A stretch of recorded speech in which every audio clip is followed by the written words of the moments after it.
I think about it a lot because, as my husband said, you know, we probably have more yesterdays than tomorrows. But looking out at this crowd, I see a lot of people with many more tomorrows than yesterdays. And I want to give you the best possible tomorrow. And what I know is this: we have to knock down the barriers that are erected by greed, special interests, powerful forces. We have to take them on. I know a lot about that. They've been after me for decades. And you know what? I'm still standing.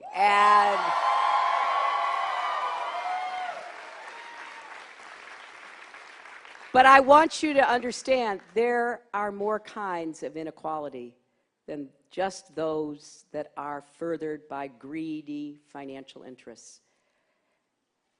We still have to deal with racism, sexism, discrimination against the LGBT community, against people with disabilities. We have to continue to defend a woman's right to make her health care decisions. That is not about Wall Street. That is about ideology and trying to send women back. We have to be very clear in our own minds about what these barriers are that must be knocked down. And that's what I've been talking about in this campaign. I have no doubt in my mind that I have the best experience and the best ideas to take on the abuses from the financial sector, to stand up to Wall Street. Why would they be running $6 million of ads against me right now if they didn't know the same thing?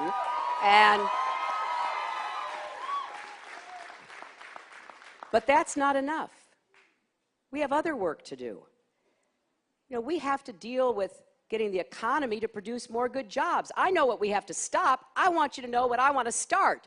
More jobs in infrastructure, manufacturing, clean energy, more small businesses, raising the minimum wage and guaranteeing equal pay for women's work. That's all part of it. I know we've got work to do in health care. Before it was called Obamacare, it was called Hillary Care. Because I went after the same goal, universal coverage. We didn't make it that time, thanks to the absolute blockade of resistance from the drug companies and the insurance companies. But once we were knocked down, you know, you can either rail against the system, which is satisfying. Venting is good. I'm a big believer in venting. You can get discouraged and say, okay, they beat us. Nothing we can do. Or you can do what I did. I said, all right, they knocked us down. We're getting back up. What can we achieve? And what we achieved, working with both Democrats and Republicans, was the Children's Health Insurance Program that insures 8 million children. Well, was that everything we wanted? Of course not. We wanted universal coverage. But were 8 million kids and their families better off because we stuck with it and we got the job done? You bet they were. And I meet them all across this state who tell me what it meant to them. And I was thrilled when President Obama got the Affordable Care Act passed. It was such a historic accomplishment.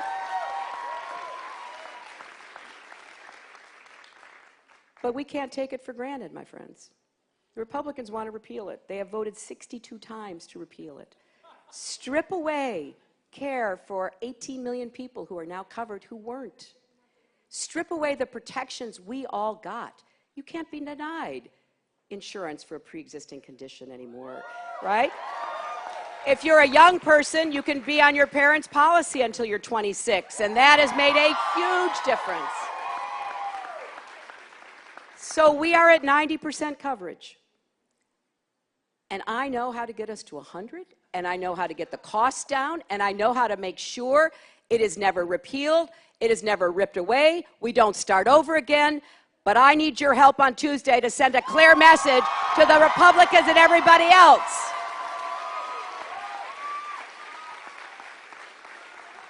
You know, there's this great saying that Corey was, referencing about "We Will Rise" from Maya Angelou.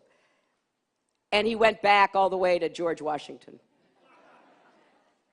Because America's history is one of rising, of knocking down barriers, of moving toward a more perfect union.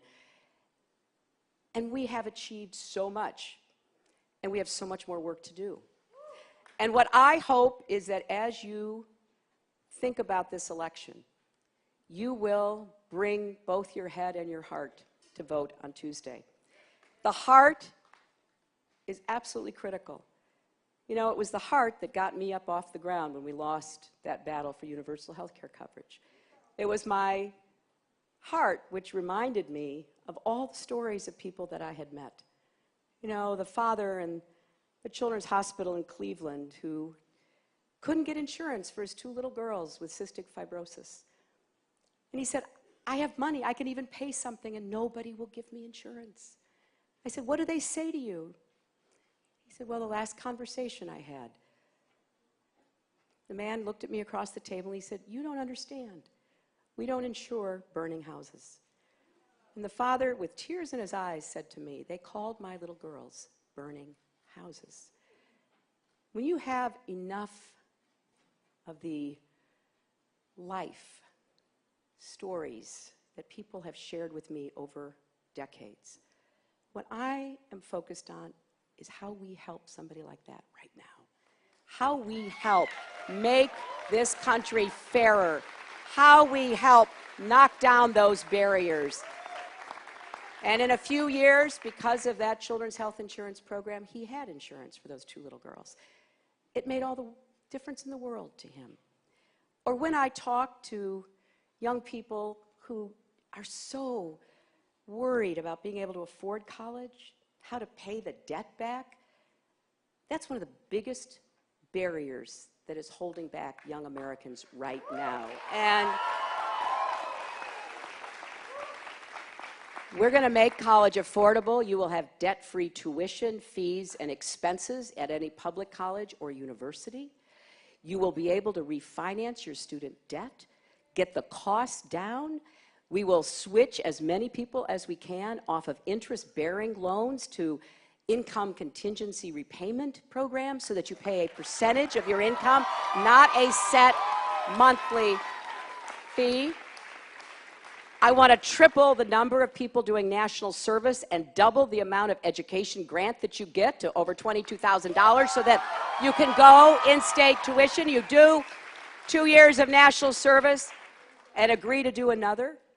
I want us to get young people deeply involved, not only in the political process, which is absolutely essential, but in serving, in looking for ways to make your contribution.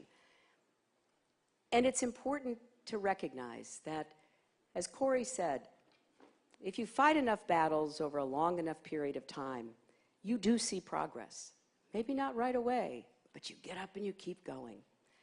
Right out of law school, when I went to work for the Children's Defense Fund, one of my first assignments was to go to South Carolina and figure out how we could get juveniles out of adult prisons. We made a lot of progress, but you know what? You got to keep doing it. It doesn't just automatically end because the forces, the interests are often very powerful on the other side. Sometimes it's deliberate, sometimes it's just indifference. But you got to get up every day, and you've got to make the case. You've got to push back, and you've got to be prepared to do all in your power to keep moving forward. I'm excited about what lies ahead for us in our country. I believe that we can not only grow our economy, make it fairer, knock down the barriers, but really give people more of a sense that we're all in this together. I just came from canvassing in Manchester, and I was talking to people in their homes, talking to people on the streets. And a young man came up and he said, I want to tell you, I'm supporting you. I said, why? And he said, because you have made addiction a central issue in your campaign. And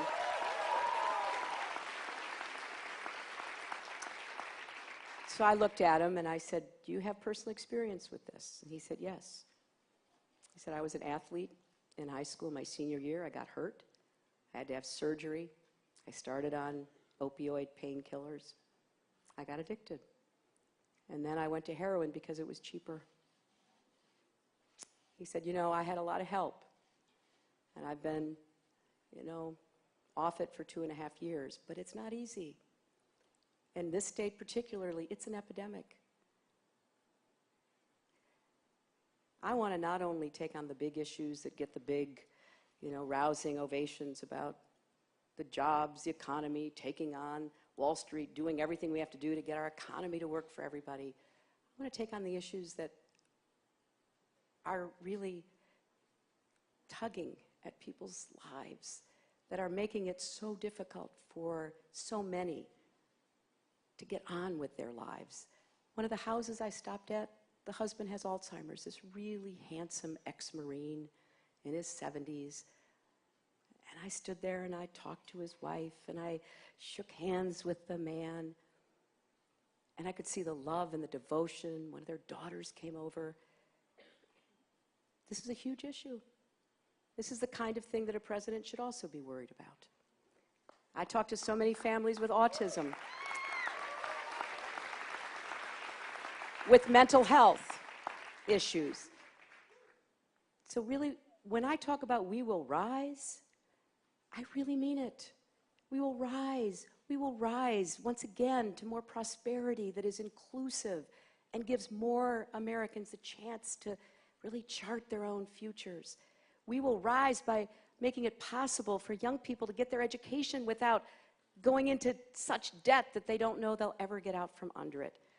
We will rise by taking on these problems that keep people up at night.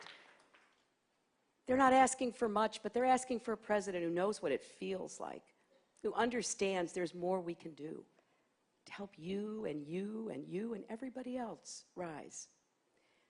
And we will also keep our country safe. We will protect the families of America and we will protect the men and women in uniform and their families.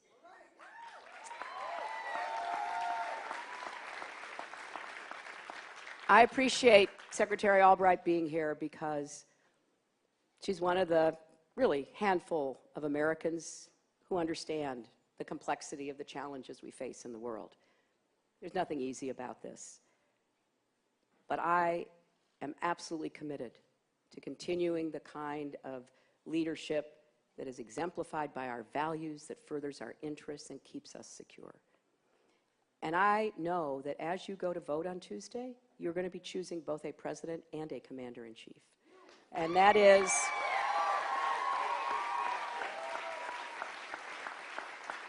is one of the solemn responsibilities that the voters of New Hampshire have. You vet us. You take second, third, fourth looks. And I hope you will look hard at this. Because I can tell you what I will work on when I get to the White House to solve our problems here at home. I've laid it out. Some people say I give you too much detail, but you know, it's like a big job interview. And I really want you to know what I intend to do so you can hold me accountable and we can do it together, because that's all that I think matters, is that we make this progress, we keep pushing forward. But you never know what's going to walk in the door of the Situation Room that could pose a threat to Americans, to our closest friends and allies, to our own country. And we do have to be ready on day one. There's no doubt at all. Now, when I listen to the Republicans, which we've had to do quite a bit of, I hear a very different version of our country and the reality facing most Americans. I don't hear an economic plan. I sure don't hear anything about equal pay or raising the minimum wage or getting the jobs growing to fight climate change with clean renewable energy. You don't hear any of that. Not at all. What you hear a lot about is turning the clock back, making it more difficult for more Americans to live up to their own potential, trying to stop and reverse the rights that we have gained. Take them seriously, my friends, because that is their agenda. And a lot of it is ideological, partisan, political in the worst sense. But the net result is vast numbers of Americans would be worse off. So I want you to know where I stand. I will defend a woman's right to make her health care decisions. I will defend Planned Parenthood and am proud to stand with them in the fight they are waging. I will defend marriage equality and work to end discrimination against the LGBT community. I will defend voter rights, and I want 18-year-olds to be automatically registered to vote. I will reverse Citizens United through the Supreme Court or constitutional amendment. I will continue to fight for comprehensive immigration reform with a path to citizenship. And I will join my friend Cory Booker to reform the criminal justice system and end the era of mass incarceration. I will defend Social Security against the Republicans' continuing efforts to privatize it. Ted Cruz the other day called it a Ponzi scheme. I will defend Medicare from their crazy ideas about voucherizing it. And I will defend the VA against the Koch brothers' efforts to abolish the Veterans Administration.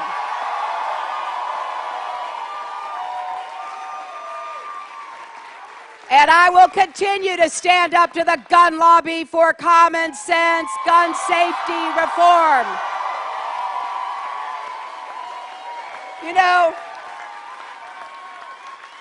when people in this campaign talk about big lobbies, big interests, big influence in Washington, there is none more powerful and intimidating than the gun lobby.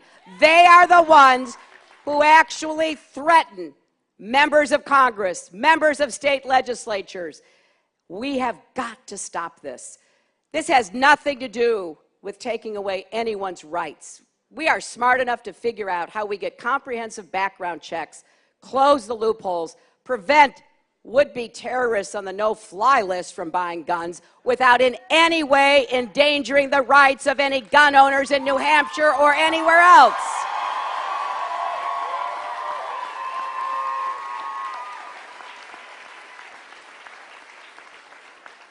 So maybe I'll just take a little license with Cory and Maya Angelou and ask you this: will we rise?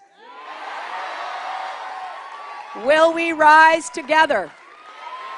Will we rise by lifting each other up and giving every American the chance to succeed again? Will we rise up against those who would turn us back and rip away the progress that we have made?